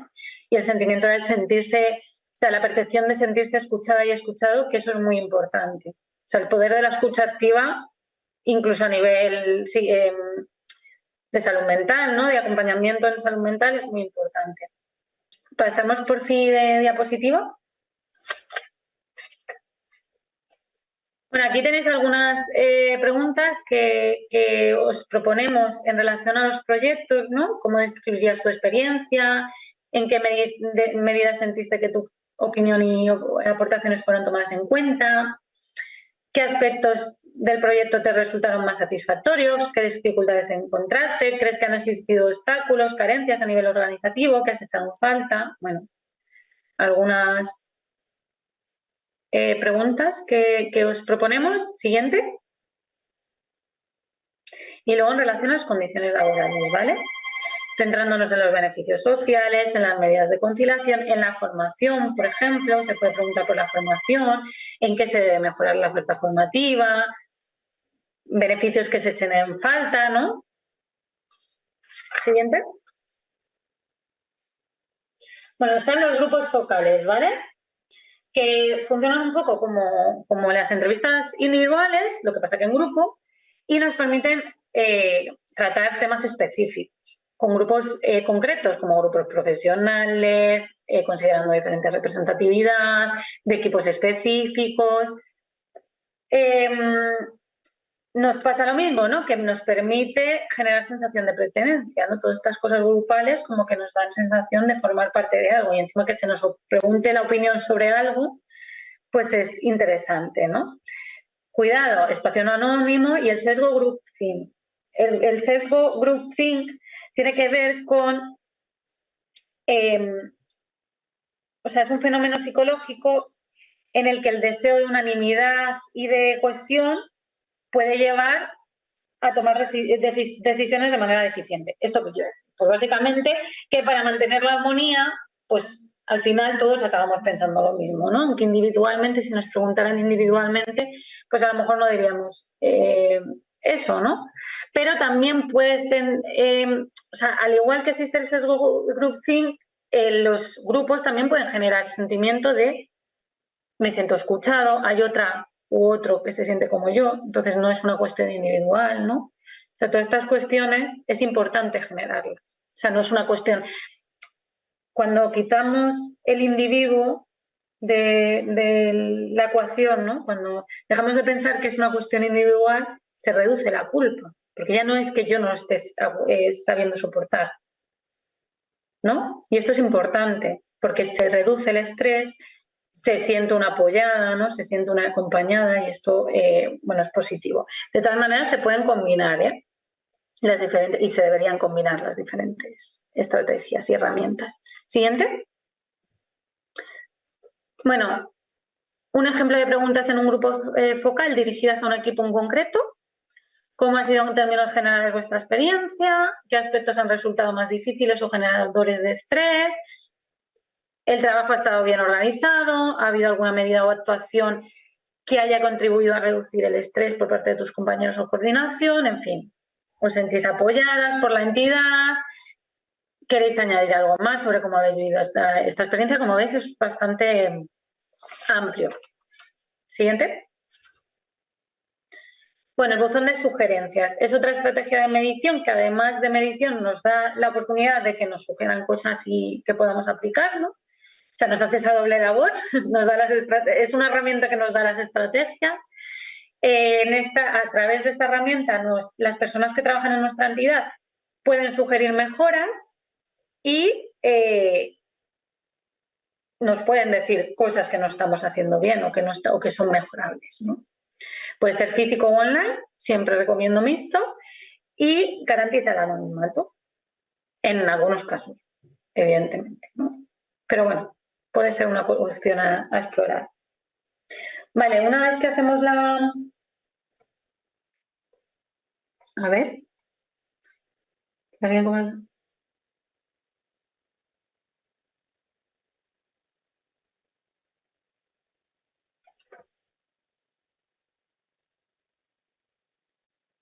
Sí, tienes toda la razón, Eva.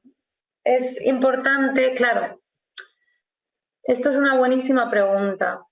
Quizás si preguntas en aspectos en los que no puedes influir, es interesante que busquemos herramientas, como por ejemplo grupos tipo reunión donde compartir, ¿no?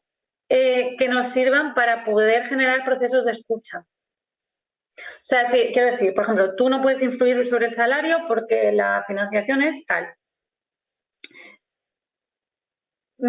Si tú preguntas sobre el salario y te das cuenta de que la gente de tu entidad no está contenta con la remuneración, quizás generar, que ahora lo hablaremos, espacios de transparencia en el que se hable precisamente de esta cuestión de nosotras tenemos, o sea, la situación de la entidad es esta y no podemos hacer más porque la situación de la entidad es esta, y hacerlo habitualmente, ¿no? De manera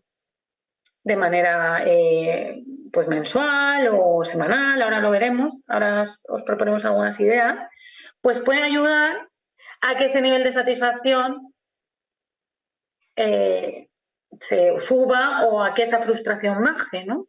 Quizás algo así, no sé, se me ocurre. O sea, generar que no quede una cuestión como medio opaca, porque realmente no preguntar o no hablar de ello no quita esa frustración, ¿no? Sigue existiendo esa frustración y nadie lo aborda. Vale, gracias, Eva, porque es una muy buena aportación, la verdad. Efectivamente, va a asumir compromisos para elevarlo. Bueno, pues buscar estrategias, o sea, dentro de nuestra capacidad de acción, ¿no? Vale, siguiente. Vamos a por las estrategias y buenas prácticas, que esto es como lo más... Yo creo que quizás lo que más, después de este contexto, lo que más os es útil. Siguiente.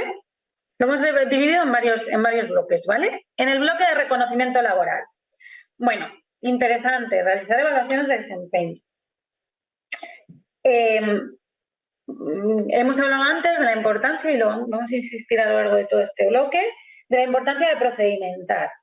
Yo entiendo que a veces es un poco difícil, ¿vale? Tanto a nivel interno como externo, generar procedimientos. O sea, de hecho yo formé parte del equipo en la entidad en la que trabajaba, que generamos protocolos de acompañamiento a víctimas de trata, que eran los proyectos en los que yo trabajaba, y delitos de odio, violencia en frontera y demás, y era muy difícil que la gente interiorizara esos protocolos, y yo lo entiendo, de verdad. O sea, de verdad que lo entiendo porque me he peleado mucho para poder generar los protocolos y que la gente lo interiorizara precisamente por esa, o sea, no porque las personas no quieran, sino porque es muy difícil en una situación de urgencia y de presentismo que se interioricen protocolos y procedimientos. Pero es muy importante que los haya para disminuir la arbitrariedad, tanto internos como externos, ¿vale? Uno de esos protocolos o una de esas herramientas que nos sirve para que no exista esa arbitrariedad en la evaluación del desempeño, y nos sirve también para reconocer el trabajo. Sí, importantísimo que las evaluaciones de desempeño intentemos que las críticas sean constructivas y el feedback positivo, ¿vale? ¿Por qué? Porque precisamente es una herramienta de reconocimiento laboral, pero si la utilizamos mal, pues puede ser un poco dañina, ¿no? Para la autoestima de las personas. Luego, interesantísimo, y aprovechando esto de lo generacional que hemos sacado antes, las iniciativas de mentor intergeneracional serían ideales, ¿no? O sea, que hemos visto que había puntos en desacuerdo entre generaciones y hemos visto que había también puntos en común, ¿no? Y había admiración por parte de las generaciones. Vamos a aprovecharla. Yo entiendo que la carga laboral, que es lo que comentaba la compañera antes, muy aceptado, que muchas veces, como tenemos tanta carga laboral, es casi para las generaciones que a lo mejor somos más mayores, es casi un fastidio, ¿no? Que nos toque encima enseñar a otras, porque es que es más carga laboral, ¿no? Bueno, pues vamos a intentar incorporarlo en nuestro día a día y ver si esto es importante, y con respecto a otras cosas a lo mejor que estamos haciendo y que tampoco tienen mucho resultado y que implican carga laboral, pues vamos a ver si lo podemos sustituir, ¿no? Luego, el tema de la política salarial transparente. Bueno, hablaba de, iniciativas de mentoring, a lo mejor por parte de gente de generaciones más mayores, y iniciativas de formación, ¿no? Por parte de generaciones más jóvenes, ¿no? Que acaban de salir a lo mejor de esos procesos formativos y tienen a lo mejor información más actualizada, que puede ser interesante. Política salarial, Perdón, vuelvo al punto anterior, que yo creo que también es importante decir que así también esta cuestión de que parece que se valora más la experiencia que otras habilidades, pues un poco que la neutralizamos, ¿no? Valoramos las dos. Ahora sí, política salarial. Política salarial transparente, volvemos a lo de los procedimientos y actualización de aquellos convenios que se encuentren desactualizados. Esto es un apunte, evidentemente muchas de nosotras aquí no tenemos nada que decir, pero bueno, para dejarlo sobre la mesa por si alguien tiene que decir sobre esto. Y en la política salarial, muy interesante, pues por ejemplo, herramientas que ya os hablaremos de ellas, os las mencionaré, como la evaluación de puestos de trabajo, del Instituto de las Mujeres, ¿no? Que hay una herramienta específica, el registro salarial, que sabemos que es obligatorio, ¿no? Auditorías salariales, bueno, pues todas estas herramientas, que ahora os digo dónde podéis encontrar modelos, pues interesante. Vale, otra cosa que podemos hacer, diagnóstico de necesidades formativas a través de técnicas cualitativas o cuantitativas, las mismas que os he enseñado para medición del clima laboral, nos puede servir para el tema de la formación, y planificación formativa, o sea, crear planes de formación, aunque sean mínimos, aunque sea poner 4 formaciones que hemos visto, ¿no? Aunque sea una hoja de plan de formación, pero bueno, ya algo. Luego, formación en liderazgo a las personas encargadas de gestionar los equipos, insistiendo en la importancia de hacer feedback positivo frecuente, reforzar habilidades positivas, bueno, esto interesante. Luego, formación a la plantilla en temáticas relacionadas, y lo vinculamos con el plan de formación, con los proyectos en los que realizan su labor o vinculadas a sus intereses profesionales, ¿vale? Para promocionar. Fomentamos el desarrollo profesional. Eliminamos la sensación de estancamiento, ¿no? Y luego generar sistemas de incentivos y de reconocimiento público dentro de nuestras posibilidades y las medidas que podamos aplicar de nuestra entidad según lo grande, lo pequeña que sea. Si podemos días libres. Si podemos, yo qué sé, reconocimientos en una reunión, reconocimientos. Si podemos hacer feedback positivo habitualmente, pues hacemos eso, ¿no? Cada uno dentro de nuestras posibilidades. Siguiente. Andrea, 10 minutos. Lo sé, estoy pendiente. Ya nada, no queda nada, quedan 3 puntos más y ya está. Con respecto a la gestión transparente y colectiva, muy importante, encuestas periódicas, ¿vale? De satisfacción laboral, semestrales, anuales o a final del proyecto, ya hemos hablado. Formación a personas responsables de los equipos de gestión, ¿no? Del personal, en habilidades de escucha activa, recogida de información, técnicas cualitativas y cuantitativas de las que ya hemos hablado. Es importante que se esté formado en esto y que se haga de manera correcta. Reuniones habituales, muy importante, organizar el trabajo, porque organizar el trabajo y repartir debidamente las responsabilidades, esto es muy importante, en un contexto marcado por la urgencia y el presentismo, reduce el estrés. Porque imaginaros, si yo tengo todo que hacerlo para ayer y ahora no sé cuál es mi responsabilidad, sino que todo es de todos, pues imaginaros el nivel de estrés y carga. Sin embargo, si yo tengo muy claro que mis responsabilidades son X y de X no me salgo, porque hemos organizado previamente el trabajo, e insisto, más vale pasarnos 3 semanas o 2 semanas sin hacer algo que tenemos que hacer para organizarlo. Porque eso va a permitir que el resto del año estemos muchísimo más tranquilos o tranquilas, ¿vale? Entonces, yo propongo coordinación por cada uno de los proyectos, de los equipos, mensuales y trimestrales, que esto está vinculado a lo que comentaba la compañera, para hablar, o sea, lo que os comentaba antes, para hablar del estado de la entidad, o sea, para hacer procesos de transparencia, ¿no? Comentar los resultados y avances, comentar la situación económica de la entidad, comentar los metas objetivos, recordar los valores y comportamientos esperados en la entidad, todas estas cosas, ¿vale? Y importante estructurar esas reuniones para que no sean eternas, porque encima si tenemos poco tiempo, pues no podemos hacer reuniones de 5 horas, ¿no? Bueno, un poco esto. Procedimientos claros y sistematizados, importantísimo. Tanto los de acompañamiento, como comentaba antes, como los de los internos, ¿vale? Para reducir la sensación de arbitrariedad, la sensación de inestabilidad, los agravios comparativos, importantísimo, y para que la gente esté más tranquila porque está organizado el trabajo, ¿no? Y luego el buzón de sugerencias.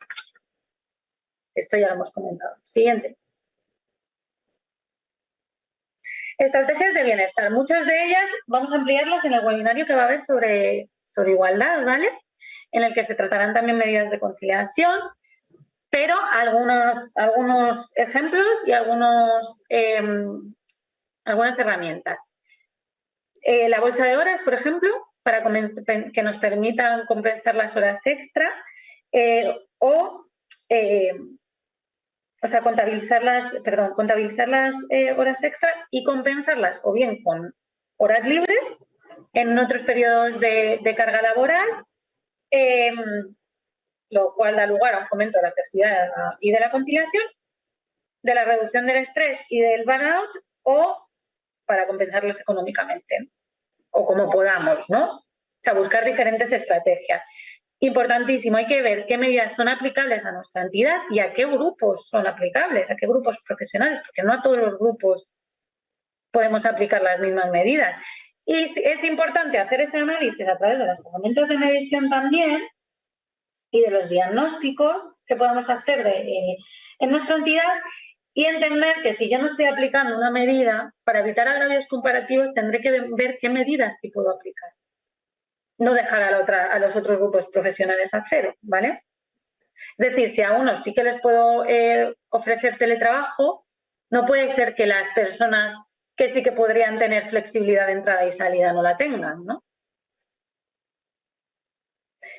Otra medida, pues todo el tema de la flexibilidad horaria, ¿vale? Entrada-salida, teletrabajo, podemos crear una bolsa de horas de teletrabajo, ¿no? Para evitar agravios comparativos, que nos comentaban ya desde otra entidad, reducción de jornada, bueno, en fin, hay miles de ideas. También aumento o flexibilidad de los días de vacaciones, en plan, pues yo qué sé, en vez de tener 23, tener 24, como ya os enseñaré que realiza una de las entidades, o ver en qué periodo puedo realizarlo, ¿no? Luego, programas de formación y sensibilización en medidas de conciliación y corresponsabilidad. Respeto y sensibilización sobre la importancia de respetar los momentos de descanso, importantísimo. La desconexión digital, todo esto, ¿no? Importante sensibilizar constantemente en que no podemos escribir a deshoras, ¿no? Y a respetar este tipo de cuestiones. Procedimientos contra todo tipo de acoso o procedimientos contra agresiones realizadas por personas usuarias. Siguiente. Luego, importante, lugares de encuentro para fortalecer el sentimiento o el sentido de pertenencia y fomentar relaciones sólidas y colaborativas. Ejemplos, actividades de ocio, pues generar desayunos o comidas un día a la semana, animando a que cada cual traiga una comida, temáticas, demás, actividades deportivas o de relajación, celebración de días significativos para la entidad o encuentros que promuevan el apoyo mutuo. Hemos hablado durante todo este webinario de la importancia y de la carga emocional que tiene este trabajo, ¿no? En todos los sentidos. Bueno, sería interesante hacer reuniones periódicas del equipo en el que se traten estas cuestiones, que no se queden en silencio, que no seguir reproduciendo esta idea de que como es mi profesión, ¿no? De que el profesional parece que no existe, de que el profesional tiene que ser profesional, ¿no? Entonces no hay emoción. Es técnica. Bueno, pues eso no es. Y bien lo sabemos cualquiera que haya trabajado en el tercer sector, ¿no? Entonces, como no es y hay que enfrentarse a la realidad, tendremos que generar mecanismos en donde esto se pueda hablar. Y quien ya sea un pro y tenga los recursos, pues facilitar un servicio de acompañamiento psicológico también. Es interesante.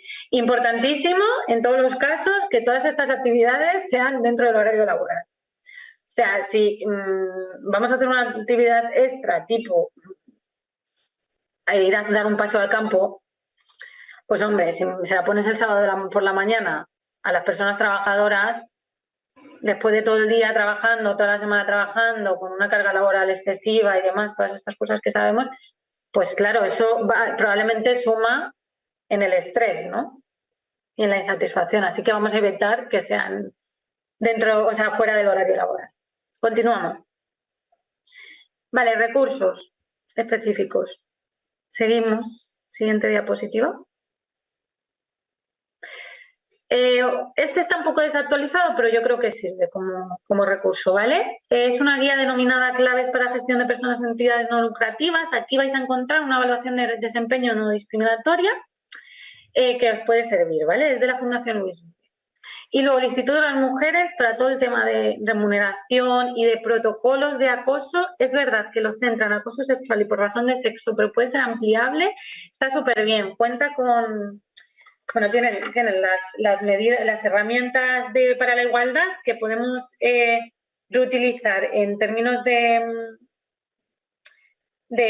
pues enriquecerlos con otras cuestiones, otros ejes de desigualdad, ¿no?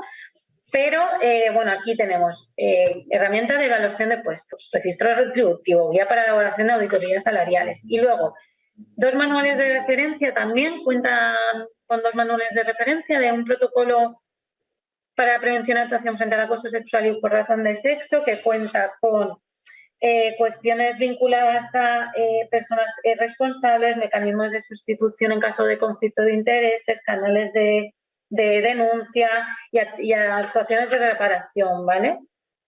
Siguiente. Buenas prácticas. La Asamblea de Cooperación por la Paz, por ejemplo, cuenta con procesos participativos para diseñar itinerarios formativos, que son formaciones que además implementan el horario laboral, esto es importantísimo, ¿vale? Para reducir el estrés también. Luego, la Asamblea de Madrid de Cruz Roja forma parte de las empresas, o sea, de las entidades distinguidas con el certificado FR, que esto es muy interesante, que tiene que ver con la conciliación de la vida personal y profesional. Y en su convenio colectivo tiene numerosas medidas que nos pueden servir como base, oye, como la bolsa de horas, han aumentado los días de vacaciones, reducción de jornada, o sea, jornada intensiva, perdón, posibilidades de trabajo, bueno, es interesante. Siguiente. Siguiente diapositiva, por fin. Vale, aquí os pongo ejemplos de protocolos, ¿vale? Que son también muy interesantes, comisiones obreras, con el tema de la protocolización del acoso a las personas por razón de su orientación sexual, identidad de género, expresión de género, etcétera.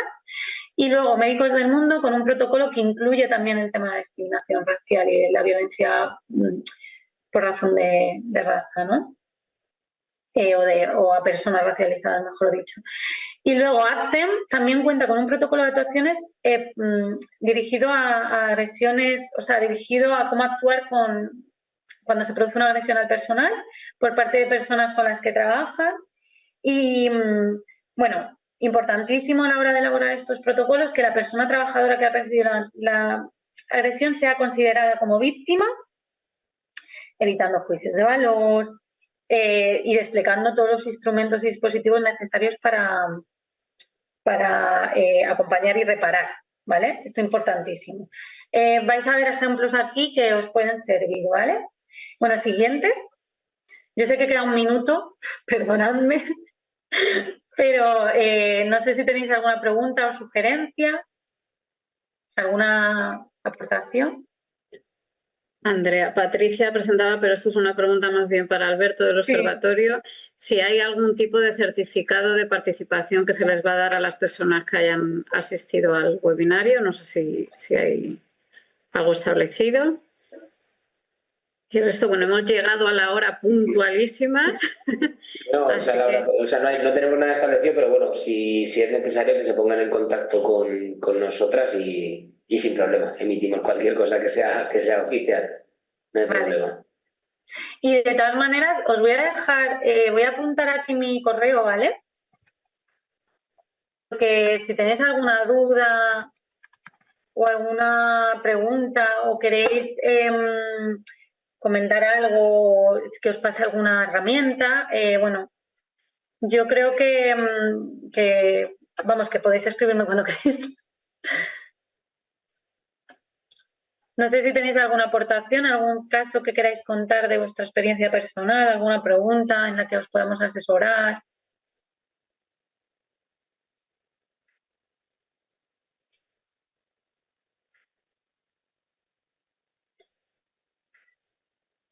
Bueno, pues por mi parte muchísimas gracias.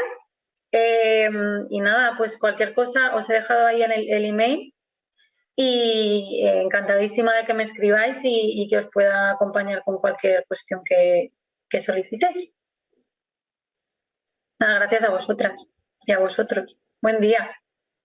Muchas gracias, Andrea. Simplemente, por último, bueno, gracias a todas por asistir a la jornada y en caso de que queráis hacer cualquier solicitud de participación en la sesión o cualquier otra consulta, podéis escribir, porque creo que no lo vais a ver en el chat, pero es coordinación@plataformatercersector.es y a esa dirección de email os respondemos, ¿vale? Así que eso. Mil gracias y buen día. Chao, chao. Buen día. Muchas gracias.